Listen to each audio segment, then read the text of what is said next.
প্রিয় বন্ধুরা, কেমন আছেন? আশা রাখি ভালো। আজকে আমি কোরআন শরীফের জটিল এবং কঠিন এবং ভয়ঙ্কর কিছু আয়াত নিয়ে আলোচনা করব। আপনারা এটি নিয়ে একটু ভাবার চিন্তা ব্যবস্থা করবেন আর কি, চিন্তা করবেন আর কি। আল্লাহ বলতেছে, কে বলতেছে? স্বয়ং আল্লাহ বলতেছে। আল্লাহ বলতেছে, আর স্মরণ করো। স্মরণ করো মানে কি? মনে করো। তোমরা তো ভুলে গেছো। তোমরা স্মরণ করো যখন আপনার প্রভু ফেরেশতাদেরকে বললেন, আমি পৃথিবীতে খলিফা সৃষ্টি করছি। আল্লাহ বলতেছেন যে আমি পৃথিবীতে কোথায়? পৃথিবীতে খলিফা সৃষ্টি করছি। পৃথিবীতে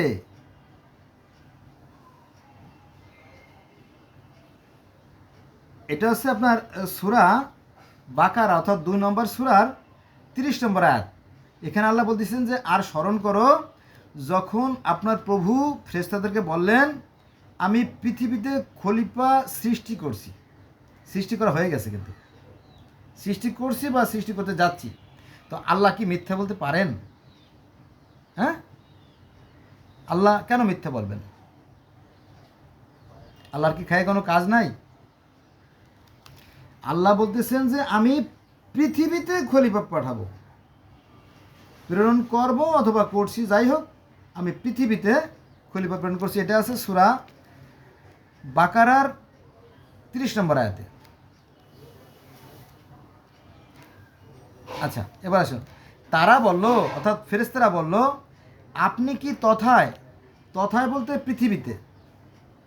ফেরেশতারা বলতেছে যে, তারা বলল, অর্থাৎ ফেরেশতারা বলল যে আপনি কি তথায় এমন কাউকে সৃষ্টি করবেন যারা অশান্তি ঘটাবে। এই যে আদম যে অশান্তি ঘটাবে, এটা ফেরেশতারা কীভাবে জানলো, তাই না? বিষয়টা এটা ভাবনার বিষয়, একটু ভাববেন। তাহলে আল্লাহ বলতেছেন যে আর স্মরণ করো যখন আপনার প্রভু ফেরেশতাদেরকে বললেন, আমি পৃথিবীতে খলিফা সৃষ্টি করছি। তারা বলল, আপনি কি তথায় এমন কাউকে সৃষ্টি করবেন যারা অশান্তি ঘটাবে এবং রক্তপাত করবে? প্রশ্নবোধক চিহ্ন আছে এখানে। যে ফেরেশতারা বিষয়গুলো কিভাবে জানলো, তাই না? আল্লাহ যে জাতি বানান তারা রক্তারক্তি করে, আল্লাহ যে জাতি বানান রক্তারক্তি করে, আল্লাহ যে জাতি বানান রক্তারক্তি করে, তাই না? এবার ফেরেশতারা বলতেছে, অথচ আমরাই তো আপনার প্রশংসা সহ তাসবিহ ও পবিত্রতা ঘোষণা করছি।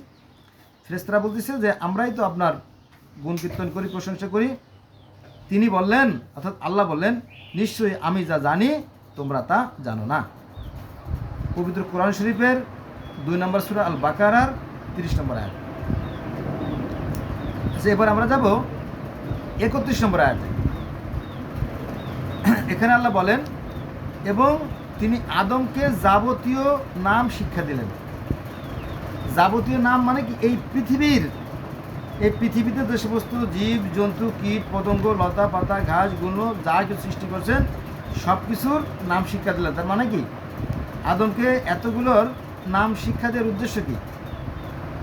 এটা নিয়ে একটু চিন্তা করবে, তাই না?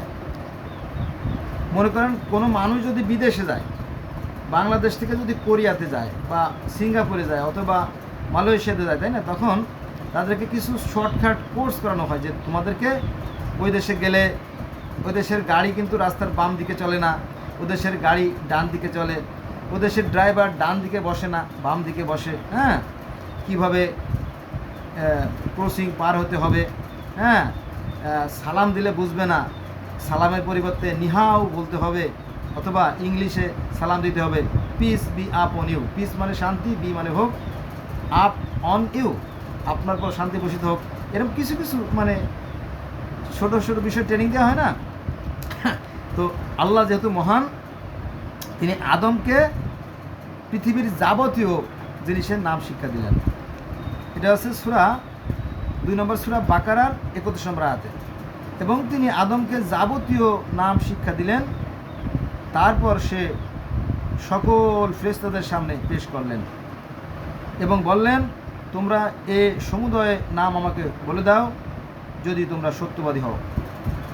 আদমকে সৃষ্টি করার পরে আল্লাহ পৃথিবীর সমস্ত বস্তুর নাম তাকে শিখিয়ে দিলেন এবং আল্লাহ ফেরেশতাদেরকে বলল যে তোমরা একটু পৃথিবীর সমস্ত বস্তুর নাম বলে দাও তো। তখন ফেরেশতারা বলতে পারলো না, বলে হে আল্লাহ আমাদের তোকে এগুলো শিখার নাই। তখন আদমকে বলে আদম তুমি বলে দাও তো। তখন আদম সমস্ত কিছুর নাম বলে দিলেন। এবং একটা তথ্য থেকে জানা যায় যে আদমকে পৃথিবীতে যত ভাষা আছে প্রায় ৬,৬০০ ভাষা অথবা তারও বেশি ভাষা তাদের শিক্ষা দেওয়া হয়েছিল আদমকে। বর্তমানে আমরা যদি পৃথিবীতে ঘুরি তাহলে দেখা যাবে যে পৃথিবীতে ভাষার সংখ্যা ৬,৯৯৫টা, মতান্তরে ৭,১১১টা ভাষা পৃথিবীতে আছে। এই সমস্ত ভাষা আদমকে শেখানো হয়েছিল, কারণ আদম হচ্ছেন কি সমস্ত ধর্মের সমস্ত ভাষার মূল কেন্দ্র, তাকে সব শেখানো হয়েছিল। এবার আমরা আলোচনা করব ২ নম্বর সূরা বাকারার ৩২ নম্বর আয়াতে। এখানে আল্লাহ বলেন, তারা বলল আপনি মহান। ফেরেশতারা বলল আর কি, তারা বলল আপনি মহান, আমাদের তো কোনো জ্ঞান নেই যা আপনি আমাদের শিক্ষা দিয়েছেন, তাছাড়া নিশ্চয়ই আপনি মহাজ্ঞানী মহাবিজ্ঞ। ৩৩ নম্বর আয়াতে আল্লাহ বলেন, তিনি বললেন হে আদম, ওদের অর্থাৎ ফেরেশতাদের এদের এ সকল নাম বলে দাও। ওই যে আগে যেটা বললাম যে পৃথিবীতে যে অসংখ্য নিয়ামত আল্লাহ সৃষ্টি করেছেন এই সমস্ত কিছুর নাম আদমকে শিক্ষা দেওয়া হয়েছিল এবং সেগুলো আদমদের ফেরেশতাদেরকে আমরা সে সব কিছু বলল। সে তাদের নামসমূহ বলে দিল। তিনি বললেন, আমি কি বলিনি যে সমগ্র আসমান ও জমিনের অদৃশ্য বস্তু সম্পর্কে আমি অবহিত এবং তোমরা যা ব্যক্ত করো বা গোপন করো নিশ্চয়ই আমি তা জানি। আল্লাহ কিন্তু প্রকাশ্য এবং গোপন সব কিছু কিন্তু জানেন, সব কিছু কিন্তু জানেন, সে কথা বলা হয়েছে ২ নম্বর সূরা বাকারার ৩৪ নম্বর আয়াত। এখানে আল্লাহ বলেন, যখন আমি ফেরেশতাদেরকে বললাম যে আদমকে সেজদা করো, এই দেখেন এই যে সূরা আল বাকারার যে ৩৪ নম্বর আয়াত, এই ৩৪ নম্বর আয়াতের এই মত পার্থক্য নিয়ে পৃথিবীতে ধর্মের সাথে ধর্মের বহু মতের সৃষ্টি হয়েছে, পার্থক্য সৃষ্টি হয়েছে। আল্লাহ বলছিলেন যে আদমকে সেজদা করো। সূরা বাকারা আয়াত নম্বর অর্থাৎ ২ নম্বর সূরা আর কি, বাকারা হলো ২ নম্বর সূরা ৩৪ নম্বর আয়াত আল্লাহ বলেন, যখন আমি ফেরেশতাদেরকে বললাম আদমকে সেজদা করো, তখন ইবলিস ব্যতীত সবাই সেজদা করলো। সে অমান্য করলো, অর্থাৎ ইবলিস অমান্য করলো ও গর্ব করলো, সুতরাং সে কাফের হলো। এবং অর্থাৎ ২৫ নম্বর আয়াতে বলা হয়েছে, এবং আমি বললাম হে আদম, তুমি ও তোমার সহধর্মিনী জান্নাতে বসবাস করো এবং তথায় যা খুশি খেতে থাকো, কিন্তু এ বৃক্ষের নিকটবর্তী হও না, হলে তোমরা জালিমদের অন্তর্ভুক্ত হবে। ৩৬ নম্বর আয়াতে বলা হয়েছে যে কিন্তু শয়তান তাদের উহা হতে পদস্খলন ঘটালো এবং তারা সেখানে ছিল, সেখানে হতে বহিষ্কার করলো। আমি বললাম নেমে যাও, তোমরা একে অপরের শত্রুরূপে এবং পৃথিবীতে কিছু কালের জন্য তোমাদের বসবাস ও জীবিকা রইল। ৩৭ নম্বরে আল্লাহ বলেন যে অতঃপর আদম তার প্রভুর থেকে কিছু বাণীপ্রাপ্ত হলো, আল্লাহ তার তওবা কবুল করলেন, নিশ্চয়ই তিনি ক্ষমাশীল ও দয়ালু। ৩৮ নম্বর আয়াতে অর্থাৎ ২ নম্বর সূরা ৩৮ নম্বর আয়াতে আল্লাহ বলেন, আমি বললাম তোমরা সবাই এই স্থান থেকে নেমে যাও।